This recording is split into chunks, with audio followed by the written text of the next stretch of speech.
Hey everybody, I'm Beebs Kelley. Welcome back to Wedding Week. Today we are taking a look at 4 very different royal brides and their spectacular history-making wedding gowns. Let's begin with Lady Diana Spencer, who married then Prince Charles, now King Charles, in 1981 and became Princess of Wales. They married at St. Paul's Cathedral and it was a huge deal. It was sensational in every way and the gown went down in history.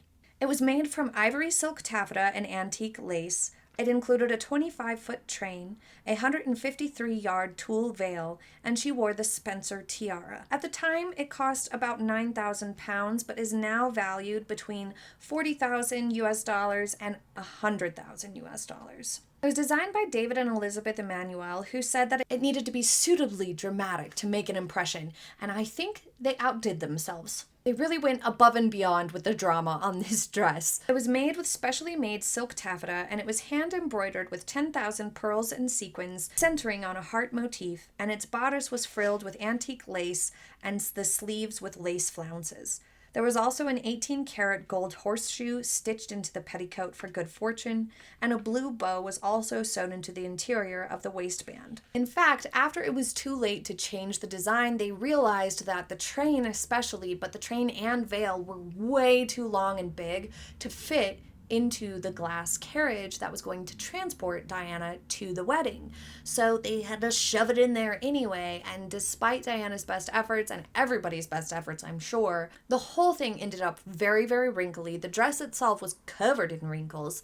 The train was badly crushed, and the veil even had some degree of damage to it from being shoved in, tightly packed in to the carriage. There was also an alternate dress made by the designers. They made it for their peace of mind. They didn't confirm whether or not Diana knew about it, but they did say they never even tried it on her. They made it because they really wanted to make sure that the dress was a complete and total surprise. So in the event that anybody had found the dress or was able to see the dress somehow, they wanted to be sure that they had something else at least started that they could make last minute if need be, to keep the dress itself a surprise. And this is the sketch for the alternate dress. It was also pale ivory silk taffeta. It also had a v-neck with 3/4 sleeves and a wide skirt, but it had embroidered scalloped details on the hems and sleeves and tiny pearls sewn onto the bodice.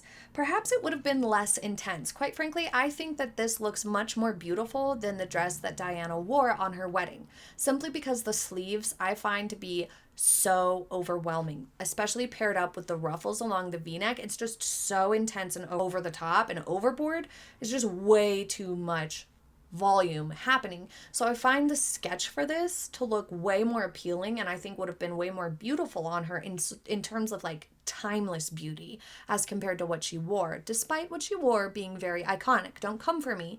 We can have different opinions. I'm just saying that the dress itself, I know a lot of people love it and it set a lot of trends, but looking back on it now, much like a lot of the things from the 80s era, it's a bit much. It really set off a trend of soft touch fabrics and full skirts with large puffed sleeves for wedding dresses, which became the trend for the rest of the decade. While it was one of the most influential royal wedding dresses, it was not universally loved. Some of the headlines ran with "too much dress, too little princess," and I would agree. She also had custom silk shoes with 542 sequins and 132 pearls, which took more than 6 months to make. They also had a C and D marked under the arches. In my opinion, this is just way too much. She looks really, really overwhelmed. We have so much happening. We have ruffles, we have lace, we have embroidery, and we have pearls and sequins. We have a shiny fabric, we have a huge skirt, lots of volume there, and we have huge sleeves. Like, these are criminally huge sleeves, so we have lots of volume there. And we have all this ruffling here. We also have bows. What more could you put on this dress? I do not think you could add anything else. It even has scalloped edge along the train. It's just every single thing is there. It's like if you went down a checklist and were like, would you like this? Would you like that? And she said yes to everything. And they were like, well, all right. Covered with everything, everywhere, all at once. It's too much happening. Even looks uncomfortable. She looks somewhat uncomfortable in some of the pictures and images just because she's so swarmed by it, so swamped and overwhelmed by it. Mainly, I feel like it's the sleeves for me. They're just insane. It widens her, and it also makes her arms and shoulders like appear so ginormous in terms of silhouette that I just think that it was too much. It was too over the top. It overtook her and lost her in this dress, in this sea of fabric. Also, when you think about like Charles and Diana standing next to one another, they were almost the exact same height, if I'm not mistaken. And so for Diana to also have tons and tons of volume just kind of made, like in the pictures and whatnot, a less cohesive, nice look in terms of like the pictures together as a couple, because she was almost bigger than her husband. And I think it would have looked much nicer if at the very least she had less sleeve happening, then it would have looked nicer together in pictures. But I mean, I'm just coming from my perspective now, who completely missed the 80s. I was not here yet. So I don't have nostalgia for the era in terms of fashion.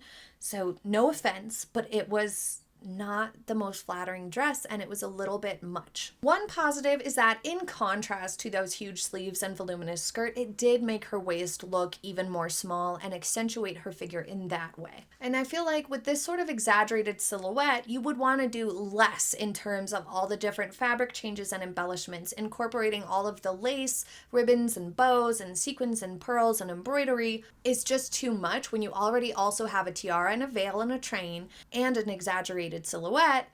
It's also in a shiny fabric. It's like there was nothing reining it back in and taking control of it and giving it a little bit more of a polished appearance. But regardless, I still think she looked beautiful. I still thought that it was a beautiful day and everything was done beautifully.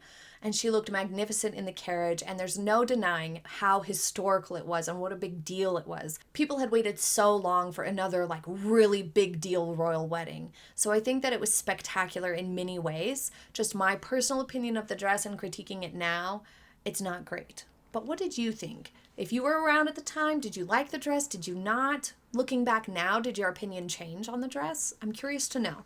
But taking the very much opposite approach, we had Meghan Markle, who one could argue didn't do enough with her wedding dress, that it was perhaps a bit too sterile or simple, or didn't have enough going on to really be a special, magnificent wedding dress. Was it too modern, too minimalist?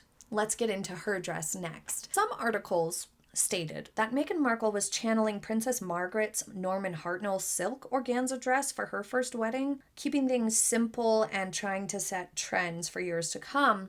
But I would disagree strongly. Margaret's dress had a very dramatic silhouette. She had this huge, beautiful skirt and gorgeous, gorgeous bodice. So her dress, although it was simple in a lot of ways, it had volume to it. It had drama to it in its silhouette. It just kept everything else simple. So I would completely disagree with anybody who said that she was echoing Princess Margaret's vibe. If she was, the only thing you could say was that it was simple and devoid of embroidery, because that's the only thing that is the same between Margaret and Meghan's dresses. Margaret didn't even do stark white the way Meghan did. Margaret's also had a bit of shine to her dress's fabric, while Meghan's was just this bright, like neon white. Very, very different dresses, not the same approach whatsoever. She also wore a Stella McCartney high-neck halter dress for her reception, which brought a modern touch to those traditional royal aesthetics, and I agree with that. The halter dress with the high neck was very new and different in terms of what we see for royal reception dresses or wedding occasion wear.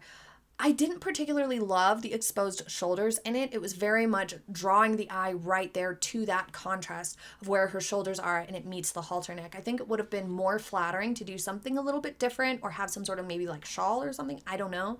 Or if it just had some more volume in the hip, it might have balanced it out a little bit more. But I still did like the reception dress a lot for her. I thought it was really beautiful. And, you know, it's okay to lean into or draw attention to the shoulders or a certain element of proportion sometimes. And I definitely liked it better than her actual wedding dress in terms of being something that I was like, well, that is really pretty. And I thought the Stella McCartney dress was really pretty. Meghan Markle's wedding dress definitely took on minimal classic tastes, which keeps in line with the designer that she chose. British designer Claire White Keller, who had been working with Givenchy since 2017, designed Meghan Markle's gown under the Givenchy label. So while a British designer was the one designing the dress and making the dress with Meghan, it was still technically under the French fashion house label. So the Givenchy label was credited with the wedding dress, no matter who actually designed it. They married at St. George's Chapel, and the dress, while keeping minimal classic vibe, veered from past royal bridal fashion trends, opulent lace and crystal embellishments. The dress epitomizes a timeless minimal elegance, referencing the codes of the iconic house of Givenchy and showcasing the expert craftsmanship of its world-renowned Parisian couture atelier, founded in 1952. It emphasized the slender sculpted waist. The lines of the dress extend towards the back where the train flows in soft round folds cushioned by an underskirt in triple silk organza.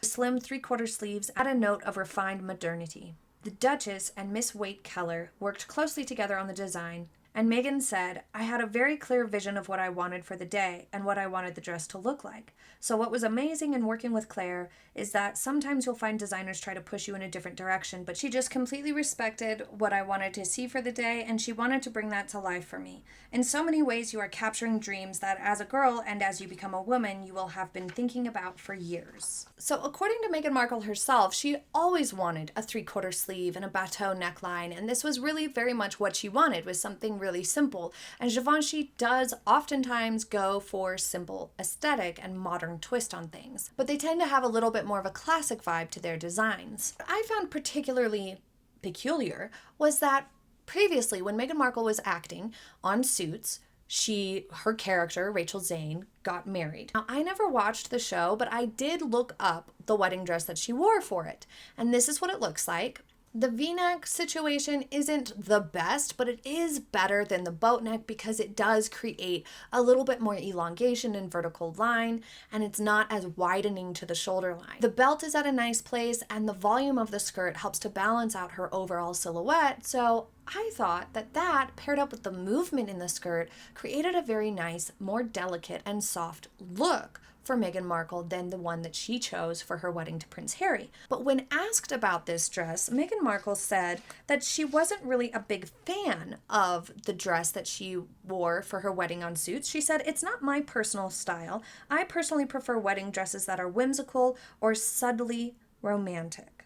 Well, that's a bit weird because the dress she ended up with is not whimsical or subtly romantic at all. There's no whimsy in this dress whatsoever. So, although she previously mentioned that she wanted or preferred wedding dresses to have some whimsical and romantic elements, she ended up with something completely the opposite of that. That was stiff, unmoving, and unsentimental in every way. Far from whimsy.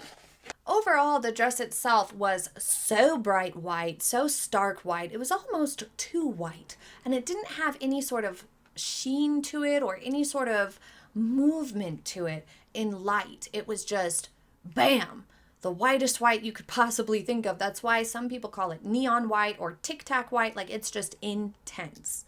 And the dress overall was a bit too simple. Now, I am all for a simple wedding dress. I think there's nothing wrong with it. And the modern take to wedding dresses can be really nice and flattering.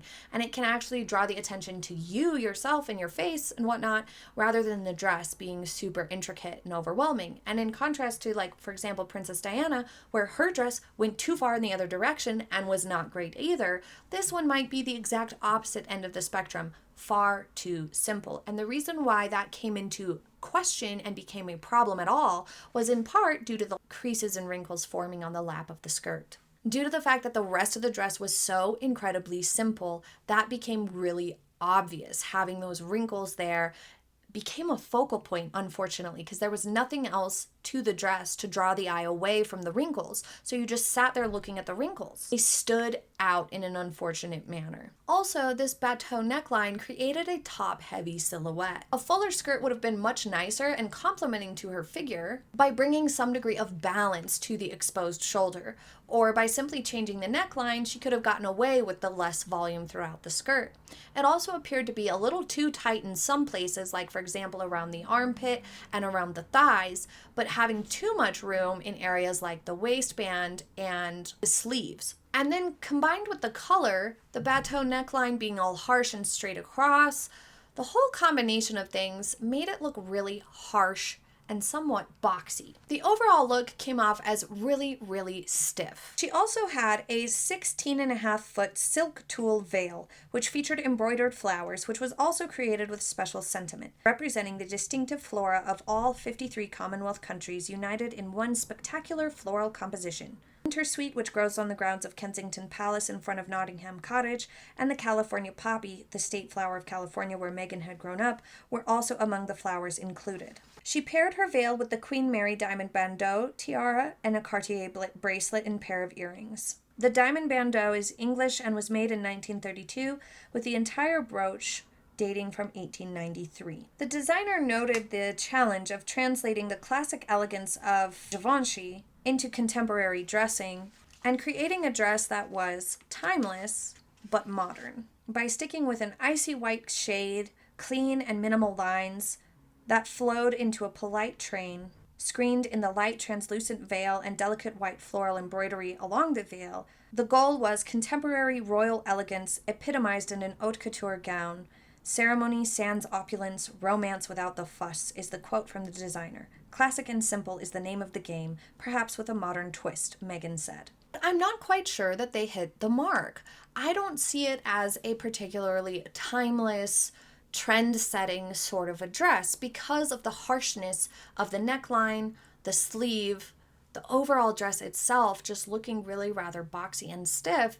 I don't see very many people gravitating towards it. And even the sort of modern minimalistic vibe that it had, but taking it in a slightly different direction, one that still maintains some degree of softness, because the dress itself, similarly to Diana's, did not look very comfortable or fun to wear. It looked stiff. It looked restricting. It looked like she couldn't move very nicely in it, in part due to the boxiness and the awkward sleeves paired up with that neckline, but in part due to the fit overall. In general, people have not received the dress very well, in part because of the color and the slight bit of shoulder exposure, but I think also in part because it just didn't look very well done.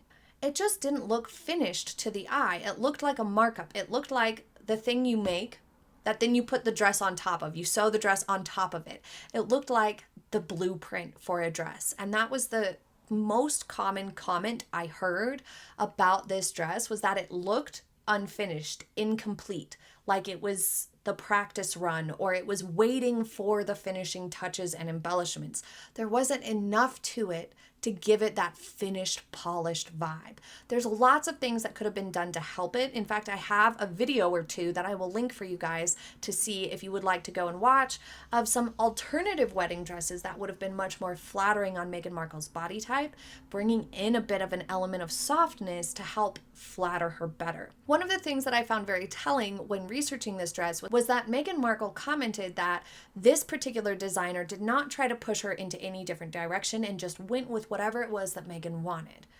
That indicates that there's a possibility that while she was shopping around different design houses, perhaps other designers did try to push her to bring in some element of softness, some softer skirts, some flowier fabrics, something with some satin or some sheen or some tulle, just something to bring that softness, because some of the most high profile, spectacular, and successful designers were waiting to be asked to design this wedding dress. And she had the pick of the batch. She could have had any designer. And I'm sure she at least interviewed a handful of designers before landing on this one. And perhaps the sketches from lots of others were a little too romantic, or had too much whimsy, or were just too soft for what she was going for.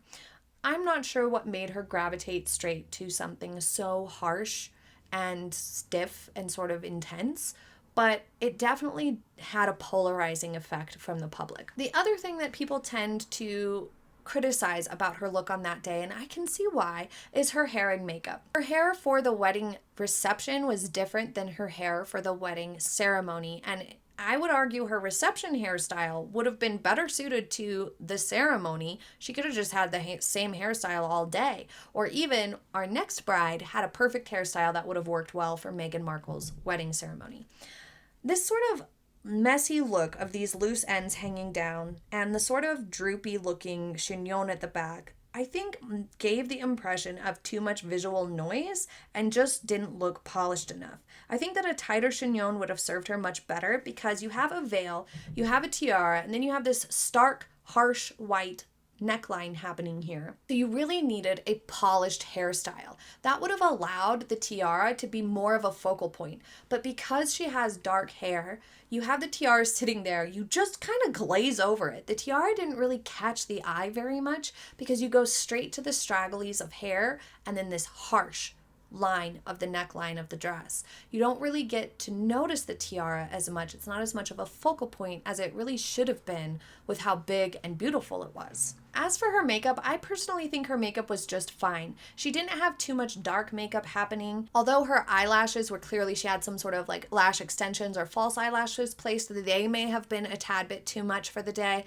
I think that her makeup was just fine. I didn't see a big problem with her makeup in general for the wedding. But let me know what you think in the comments, and let's move on to Princess Charlene of Monaco. Princess Charlene opted for Armani Privé to design her wedding gown, as well as her reception dress, I believe was by the same designer. Her wedding gown was made of Duchess silk and embodied regal sophistication. It was absolutely beautiful. Perfectly suited to the elegant style of Her Serene Highness Princess Charlene of Monaco. They wanted to make sure the dress was timeless and sophisticated. The shade of ivory they chose suited her skin perfectly. The dress took 3 seamstresses 2,500 hours to make and featured a 5-meter-long train adorned with 40,000 Swarovski crystals and 20,000 mother-of-pearl teardrops. It was such a huge responsibility that they actually made 2 dresses just in case something happened to one of them. She opted to not wear a tiara and instead wore some beautiful diamond hair clips which belonged to Princess Caroline's grandmother.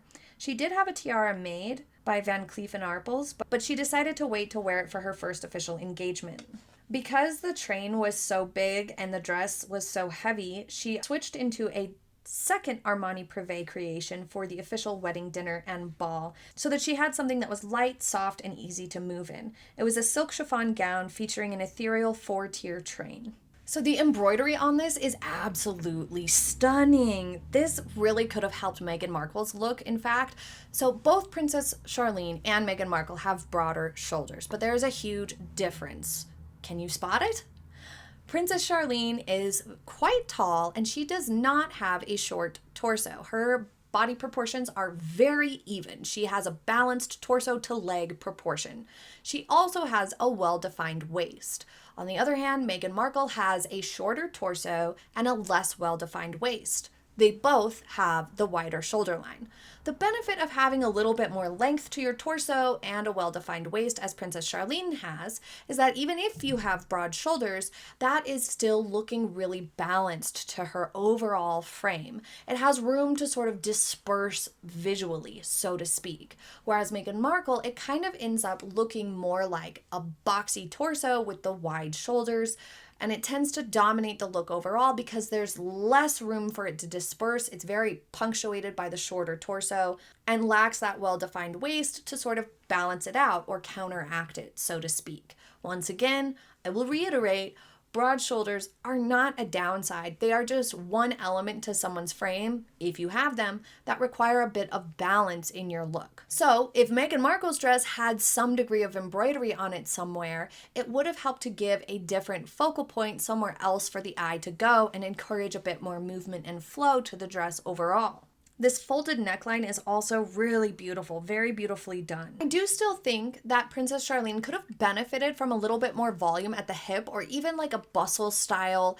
addition to the skirt from the back that allowed a little bit more volume to the hip to come from the overall silhouette, just to add a little bit more balance visually. But there are 3 things she has going for her to counteract the exposed off the shoulder sort of a look that could otherwise end up looking a little too shoulder heavy. The 3 things she has going for her in this particular look include that embroidery, encouraging the eye to come to the center and draw down, and encouraging a vertical line, taking away from resting at the shoulders. The embroidery also goes around the sides, just so beautifully done. It's gorgeous. Also, these folded panels that are at a diagonal across the off the shoulder aspect of the neckline help to add a bit of movement and a bit of softness, creating a degree of visual slenderizing and preventing the shoulders to become the dominating feature of the look. And she also has those benefits to her frame of the well-defined waist and the longer torso. This dress, including 130 meters of silk, is just gorgeous. It must have been a dream to wear. It is absolutely beautiful and stunning. I love it. The reception dress is not my absolute favorite just because I personally do not love tiered skirts. However, I think it looks beautiful and elegant and was a great choice for a reception dress for her. I do think it would have been fun to see her in a tiara, but perhaps it was something to do with custom. Perhaps it was just her personal choice, but I do think it would have been really fun to see a tiara with this look, and it would have given the eye something else to draw up to that was really sort of just like, what does a tiara do, but fabulously top the look. She also wore this gorgeous pale blue dress and suit with lace trim for the civil ceremony, which I also thought looked absolutely beautiful. She is a very beautiful bride. Now on to everybody's absolute favorite couple in the royal family, the British royal family that is, and one of the most popular favorite brides, favorite wedding dresses ever to be made, and that is Catherine, Princess of Wales. At the time, Kate Middleton became Duchess of Cambridge when she married Prince William in 2011. And she chose Alexander McQueen, solid option, British design house, perfect choice to design her wedding dress and Pippa's maid of honor dress. Sarah Burton had been artistic director at Alexander McQueen since 2010. Catherine commissioned her to create one of the most anticipated wedding dresses in history. Catherine was drawn to this British design house for the beauty of its craftsmanship and its respect for traditional workmanship and the technical construction of the clothing. She wanted a gown that combined tradition and modernity with the artistic vision that characterizes Alexander McQueen's work. This dress was absolutely spectacular. It is my personal all-time favorite famous wedding dress look that I have ever seen in terms of a wedding dress in modern times that I've seen put out there and made. It is so spectacular and beautiful, and one of the things that makes it so special and so perfect is the care put into making the dress. Every 30 minutes, seamstresses working on Kate's wedding dress had to wash their hands in order to keep the lace and threads pristine. And every 3 hours, the needles had to be renewed to ensure that they were sharp and clean. Burton designed the skirt to echo an opening flower with white satin and pleats that pooled in a train measuring 2 meters and 70 centimeters, or almost 9 feet. The train was appliqued using Ireland's 19th century lace-making technique and had 58 bizarre and organza-covered buttons that decorated the back of Kate's lace applique bodice. There were 4 motifs hand-embroidered in Kate's veil of soft ivory silk tulle. It incorporated the rose, the thistle, the daffodil, and the shamrock to represent each of the countries that make up the United Kingdom.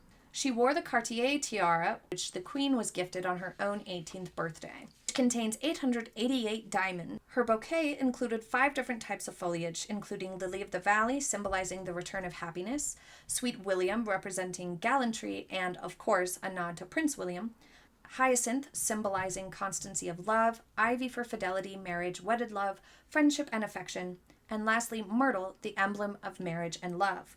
Myrtle has been included in royal brides' wedding bouquets for 153 years. The tradition dates back to 1858 when Queen Victoria's eldest daughter, Princess Victoria, carried it on her wedding day. It was used to signify traditional innocence of a bride. She had 4 flower girls, and her younger sister Pippa Middleton was a maid of honor, also wearing a beautiful McQueen dress with a cowl neckline. And after the wedding, it went on display for 4 months at Buckingham Palace. This is one of the most spectacular wedding dresses ever. It is just so beautiful in every way. It has perfect balance. The skirt is ever so slightly more voluminous than her shoulders. It's so perfectly done. The lace V-neck is delicate. It gives a bit of a Grace Kelley vibe. If you missed the Grace Kelley wedding dress episode, I will link it for you. It was a really fun video to make. It also includes Queen Elizabeth's wedding dress. The veil perfectly frames her waist. This dress accentuated her frame in every way. It accentuated her proportions. So it made her well-defined waist look even more flattering. It complemented her beautiful feminine figure, and it was just gorgeous in every way. Some people say her boobs look pointy. I disagree completely. I think the bust was done perfectly. I think that it can give that impression just a tad because it's essentially a strapless bodice beneath the lace. So perhaps something with the light and the shape of that is kind of accentuating the bust in a way that's different. But I don't ever look at it and think her boobs look pointy the way those like old-fashioned bras give the pointy boob thing. I don't get that at all personally. But I think it's just very spectacular. The folds in the back with the bustle are just so spectacular. It has all the elements that you would want in a beautiful wedding gown. It has lace, it has embroidery, it has a nice well-defined waist flattering to the figure, and a big gorgeous skirt. I couldn't think of a better wedding dress, and of course, any dresses coming after that will be viewed in comparison to literally the most perfect wedding dress ever made. But what a credit to Alexander McQueen and Sarah Burton, and Catherine, Princess of Wales, of course, too. Which of this bunch was your favorite and which was your least favorite? Please leave it in the comments. Thank you so much for joining me, and I hope you have a very happy day ahead. Bye!